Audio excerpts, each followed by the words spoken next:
historical lessons about oil and gas, when the facts of the matter are that that Minister of Energy is the worst Minister of Energy in the history of Trinidad and Tobago. The facts are the Petrotrin refinery is closed by that PNM. So all of these stories that were given there, he should have begun with once upon a time. The problem that I have is that I have heard that same thing about 25 times. I'm bored of it. It's pathologically false and untrue. The refinery is closed, but yet he finishes by saying there are entities that are interested in it. They want to reopen it. What you want to reopen it for? Why you close it in the first place? Why you close it in the first place? He comes here and miraculously talks about 850 million US bullet payment, forgetting that his former client, Malcolm Jones of the PNM, was the one who put Petrotrin and the country under that debt. That's exactly what happened.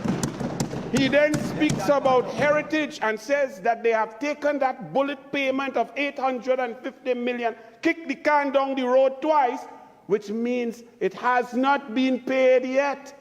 Then he works the magic. One thing I've learned about this PNM, they are not politicians, they are magicians. Just poof, he says that the burden of the taxpayer has been eliminated, because Heritage had to pay the 850 million plus interest for the next 12 years, and the bullet payment comes due in 2028. Who is Heritage? Heritage is people of Trinidad and Tobago. Heritage is taxpayers. The burden is on the taxpayers. I cannot understand how we come in the Senate and just manufacture nonsense. The burden is there.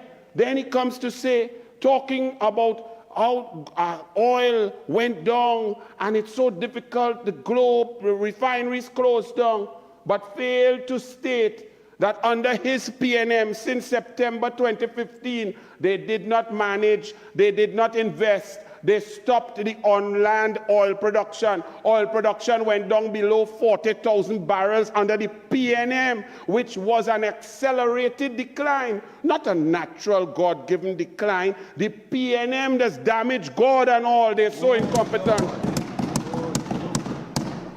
This PNM Minister of Energy stands there and tells us about 1972, when PNM had a good idea to come with gas. That's good.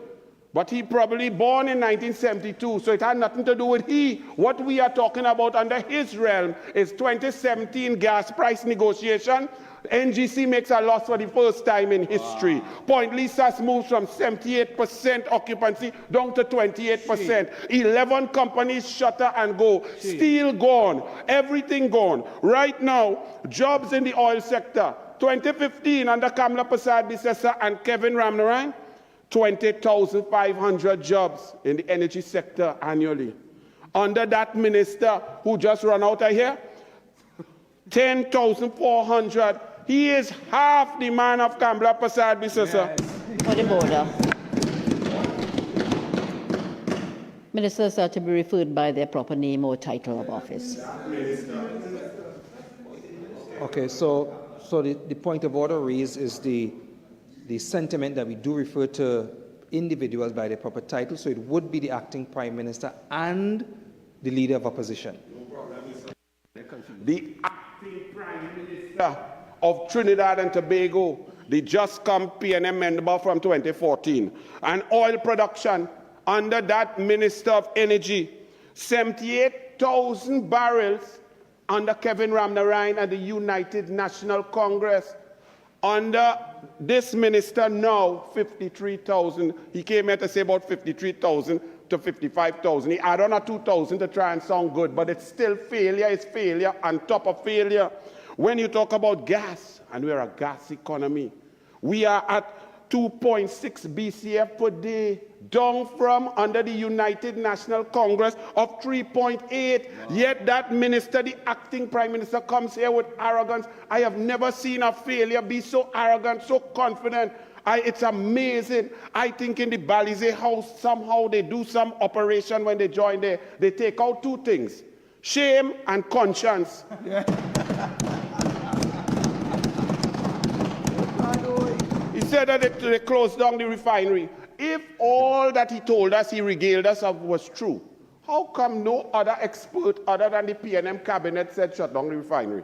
If all he said was so true and so created such a terrible situation that Trinidad and Tobago was in such dire circumstance, how come an expert like Lashley, McKinsey, Solomon, $64 million paid to experts, not a lawyer who just reach here and jump into energy to go and read a book and tell us about 100 years of oil. It's not. It's 116 years because we first did it in 1908. I read the same book. But understand this, even the Petrotrin board under Winfred Espine, under oath in the labor court, said they never told that PNM cabinet to shut down Petrotrin. So how come the only experts who know it had to shut down are not experts, have no qualification in chemical engineering, oil, and no experience? But you come here to tell us a whole pathological book of untruths. Exactly. Yes. Energy sector, rig days. I mean, I'm going to move off from him because I didn't even plan to discuss the Honorable Acting Prime Minister. Rig days under Kamla. Rig days is work, money. Leader of the opposition or member of Superior? The bad talker so much has come out, you understand? But we know who we're talking about. Under the Honorable Leader of the Opposition, 2,849 rig days back in 2014, 2015, down to 1,227.